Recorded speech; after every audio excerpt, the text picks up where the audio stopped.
আকাশ কটকট আওয়াজ করতেছে, আকাশ কটকট আওয়াজ করতেছে। আসমানের জন্য এটা শোভা পায়, এটা তার হক আছে এইভাবে কটকট আওয়াজ করা। হ্যাঁ, এটা আমি শুনি, তোমরা শোনো না। ওই দিনের ব্যাপারটা এত ভয়ঙ্কর হবে, যেই ভয়ঙ্কর পরিস্থিতি মানুষের চিন্তার বাহিরে থাকবে। কোথায় জমিনের রাজা বাদশারা? কোথায়? বাদশা কারে কয় তাকায় দেখো। আসমান হাতে আনতে পারছিলা? জমিনটা হাতে নিতে পারছো না? সামান্য একটি এলাকার বাদশা তুমি হয়েছিলা, আজকে দেখো পুরা সব আসমান আমার হাতে, জমিন আমার হাতে, আলাল মালিকের বাদশা তো আমি। তাহলে পরিস্থিতি কতটা ভয়াবহ হলে আমিও তার দিকে তাকানোর সুযোগ পাবো না, নিজের পেরেশানি এতটা ভয়ঙ্কর হবে। সহিহ বুখারীর 6527 নম্বর হাদিসের বর্ণনা, আম্মাজান আয়েশা সিদ্দিকা রাদিয়াল্লাহু তাআলা আনহার বর্ণনা, তিনি বলেন, এই হাদিসটি শুনবেন আর প্রতিদিন কয়েকবার রাতে ঘুমানোর সময় কল্পনায় আনবেন যে এটা কেমন হাদিস। ক্বালা রাসূলুল্লাহ সাল্লাল্লাহু আলাইহি ওয়াসাল্লাম, নবীজি বলেন, তুহশারুনা হুফাতান উরাতান গুরলা, কিয়ামতের ময়দানে তোমাদেরকে উপস্থিত করা হবে, হাশরের ময়দানে তোমাদেরকে উপস্থিত করা হবে, জমা করা হবে। হুফাতা, পায়ে জুতা থাকবে না, উরাতা, দেহের মধ্যে কাপড় থাকবে না, গুরলা, খতনাবিহীন তোমাদেরকে উপস্থিত করা হবে।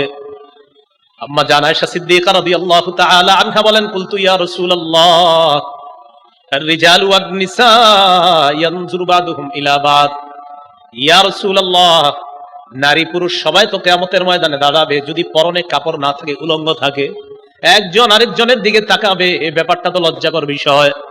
আল্লাহ নবী জবাব দিলেন, আয়েশা, আল আমরু আশাদ্দু মিন আইয়ুহিম্মাহুম যাক, ওই দিনের ব্যাপারটা এত ভয়ঙ্কর হবে, যেই ভয়ঙ্কর পরিস্থিতি মানুষের চিন্তার বাহিরে থাকবে। মানুষ চিন্তা করে যে আমরা মনে করেন আমরা চিন্তা করলাম, হুজুর কেমন দেখা যাবে উলঙ্গ থাকলে, এটা হলো আমাদের চিন্তা। নবীজি কয়, না না, তোমাদের চিন্তারও বাহিরে থাকবে এমন ভয়াবহ পরিস্থিতি হবে। এত ভয়ঙ্কর পরিস্থিতি হবে যে তোমরা তো এখন চিন্তা করতেছো একজন আরেকজনের দিকে কিভাবে তাকাবো, আরে সেদিন তো পেরেশানির কারণে পাশের জন কি উলঙ্গ আছে কিনা এটা দেখার সময় পাবা না। আমি চিন্তা করি মাঝে মাঝে যে পাশাপাশি দুইজন থাকলে একজনের পরনে কাপড় নাই, এটা কিভাবে সম্ভব না তাকানো? তাহলে পরিস্থিতি কতটা ভয়াবহ হলে আমিও তার দিকে তাকানোর সুযোগ পাবো না, নিজের পেরেশানি এতটা ভয়ঙ্কর হবে। নবীজি বলে, আয়েশা, তোমাদের চিন্তার চেয়েও আরো ভয়ঙ্কর বিষয়টা কিয়ামতের মাঠ। কি তাকাবে আরেকজনের দিকে? তাকানোরই তো সুযোগ থাকবে না। হ্যাঁ, পরে আস্তে ধীরে কাপড়ও পরানো হবে, ইব্রাহিম নবীর মাধ্যমে আবার কাপড় পরানো শুরু হবে। তো যাই হোক, কিয়ামতের ময়দানে এইভাবে উপস্থিত করা হবে। করার পর সেদিন আরেকটা ঘটনা ঘটবে কিয়ামতের ময়দানে। সহিহ বুখারীর 4812 নম্বর হাদিসের বর্ণনা, আবু হুরায়রা রাদিয়াল্লাহু তাআলা আনহুর বর্ণনা, তিনি বলেন, عن أبي هريرة رضي الله تعالى عنه قال سمعت رسول الله صلى الله عليه وسلم يقول يقبض الله الأرض يوم القيامة ويطفي السماوات بيمينه فيقول أنا الملك أين ملوك الأرض। নবীজি বলেন, কিয়ামতের ময়দানে আল্লাহ জমিনটাকে তার কবজায় নিয়ে নিবে, পুরা আসমানগুলা, সবগুলা আসমান পেঁচায়া আল্লাহ তার কুদরতি ডান হাতের মধ্যে রেখে বলবে, এই কিয়ামতের মাঠের সমস্ত মানুষ, আনাল মালিক, আমি বাদশাহ, আমি বাদশাহ। আইনা মুলুকুল আরদ, কোথায় জমিনের রাজা বাদশারা? কোথায়? বাদশা কারে কয় তাকায় দেখো। আসমান হাতে আনতে পারছিলা? জমিনটা হাতে নিতে পারছো না? সামান্য একটি এলাকার বাদশা তুমি হয়েছিলা, আজকে দেখো পুরা সব আসমান আমার হাতে, জমিন আমার হাতে, আলাল মালিকের বাদশা তো আমি। আর কি অবস্থা হবে জাহান্নামীদের কিয়ামতের মাঠে? এখনো জাহান্নামে যায় নাই, কিয়ামতের মাঠে। সহিহ বুখারীর 6532 নম্বর হাদিসের বর্ণনা, قال رسول الله صلى الله عليه وسلم يعرق الناس يوم القيامة حتى يذهب عرقهم 70 ذراعا। কিয়ামতের ময়দানে একদল মানুষের ঘাম এত পরিমাণ হবে, ঘামগুলা তাদের শরীর থেকে পড়ার পর 70 গজ পর্যন্ত ছড়িয়ে যাবে ঘাম। কয় গজ? কয় গজ? হ্যাঁ, 70 গজ হওয়ার পর ওয়ায়ুলজিমুহুম ইলজামা, বুখারীর বর্ণনা ইলজামা নাই, অন্য বর্ণনা ইলজামা আছে, বুখারীতে আছে ওয়ায়ুলজিমুহুম হাত্তা ইয়াবলুগা আযানাহুম। ঘাম এত পরিমাণ হবে, এই ঘাম মানে পায়ের নিচে পড়ে থাকবে এমন না, ঘাম এত পরিমাণ উঁচা হবে, এই ঘামের মধ্যে তাদের চেহারাটা ডুববে। শুধু তাই না, চেহারা ডুববে একবার, কান পর্যন্ত ঘাম চলে যাবে, একবার চেহারা ঘামের নিচে যাবে, আবার ঘামের উপর উঠবে। এইভাবে কিয়ামতের মাঠটা কায়েম হবে। ভয়াবহ পরিস্থিতি কি পরিমাণ হবে, নবীজি কয়, তোমরা যদি জানতা তাহলে তোমরা কি করতা জানো? আরামায়ের ছাইরা মাঝে মাঝে জঙ্গলে গিয়ে আল্লাহর কাছে আশ্রয় চাইতা, যদি কিয়ামতের ভয়াবহতা তোমরা জানতা। তিরমিজি শরীফের 2312 নম্বর হাদিসের বর্ণনা।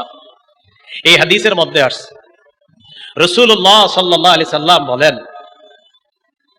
লাউ তা'লামুনা মা আ'লামু, পুরো বিষয়টা ইন্নী আরা মা লা তারাউনা, তোমরা যা দেখো না আমি তা দেখি, ওয়া আসমাউ মা লা তাসমাউনা, তোমরা যা শোনো না আমি তা শুনি।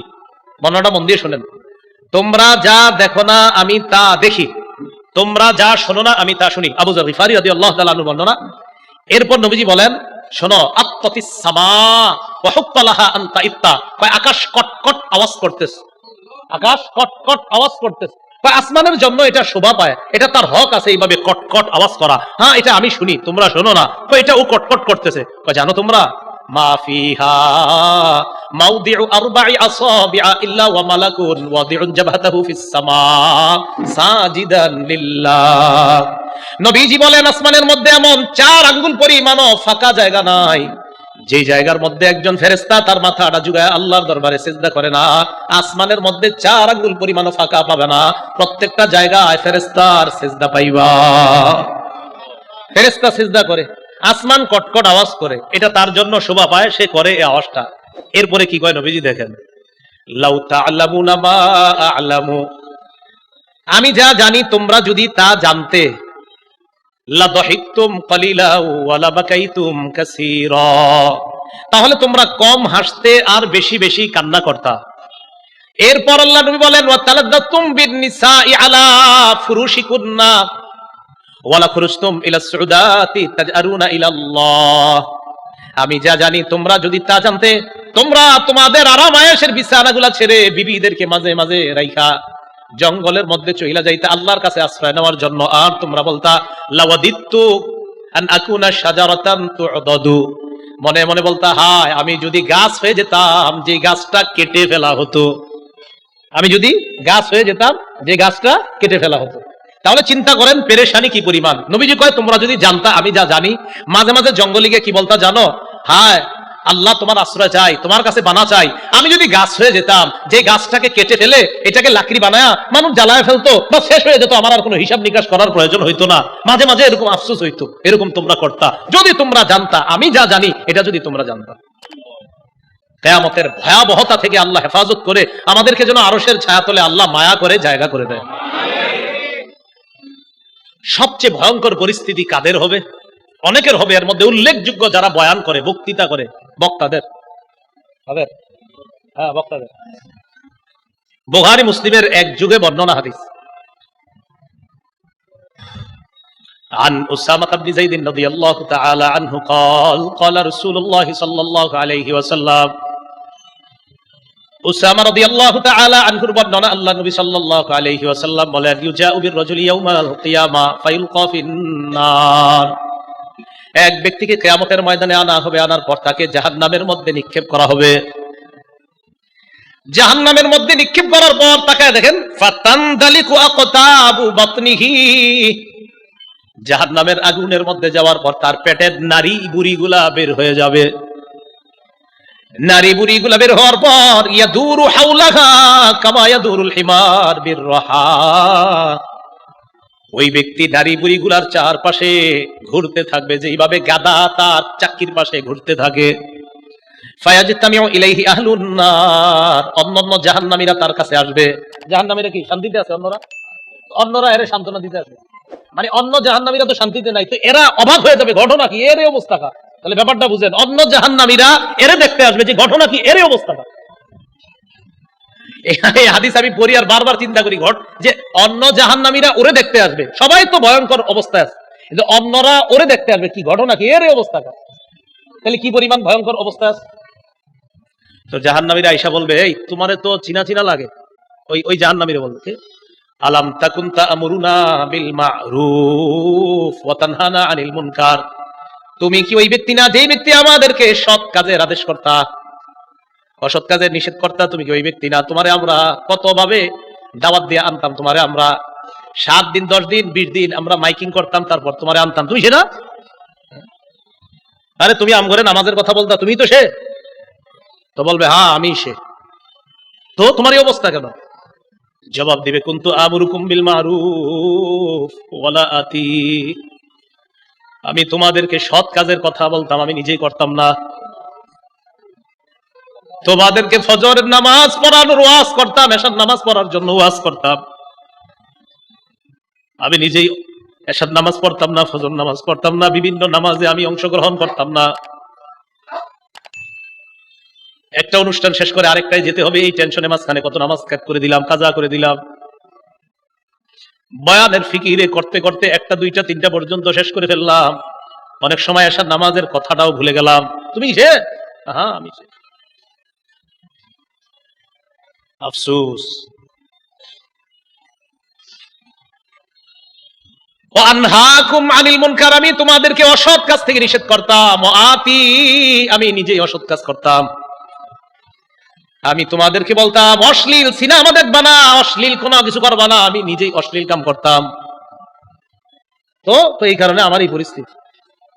আল্লাহ হেফাজত করেন। যারা সৎ কাজের আদেশ, অসৎ কাজের নিষেধ, আমি সহ সবাই যারা দাওয়াতের কাজ, খুব সতর্ক। এই জন্য যিনি দায়ী হয়, মুবাল্লিগ হয়, তার অনেকগুলো গুণাবলী আছে। এই ব্যাপারে আমার একটা বয়ান আছে, আপনারা জানেন, টঙ্গী ইজতেমার সময় দিয়েছিলাম মুবাল্লিগ আদর্শ দায়ী কে হবে। সেখানে দায়ীর গুণাবলীর মধ্যে একটা আছে এটা, যে দায়ী যেটা বলবে মানুষকে সে নিজেও এটার উপর আমল করতে হবে। সূরা সফের আয়াত সেখানে বলেছিলাম, লিমা তাকুলুনা মা লা তাফআলুন, এমন কথা কেন বলো যেটা তুমি নিজেই করো না। আতা'মুরুনা আন-নাসা বিল বির ওয়া তানসাউনা আনফুসাকুম, মানুষকে পুণ্যের আদেশ করো আর নিজেদেরকে ভুলে যাও।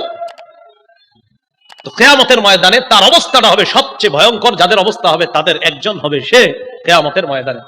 আল্লাহ আমাদের সকলকে ভয়াবহ পরিস্থিতি থেকে হেফাজত করেন। এরপর সেখানে দুই শ্রেণীর মানুষ হবে, এক দলের ডান হাতে আমলনামা দেওয়া হবে, আরেক দলের বাম হাতে আমলনামা। ডান হাতের আমলনামা যাদেরকে দেওয়া হবে, সূরা হুদের 105, 6, 7, 8 নম্বর আয়াতে আল্লাহ তাদের পরিচয় দিয়ে দিয়েছেন। এক দল হবে সৌভাগ্যবান, আরেক দল হবে হতভাগা। হতভাগা যারা, তাদের ঠিকানা জাহান্নাম, সৌভাগ্যবানদের যাদের, তাদের ঠিকানা হবে জান্নাত। আল্লাহ আমাদের সকলকে সৌভাগ্যবানদের কাতারে শামিল হওয়ার তৌফিক দান করেন।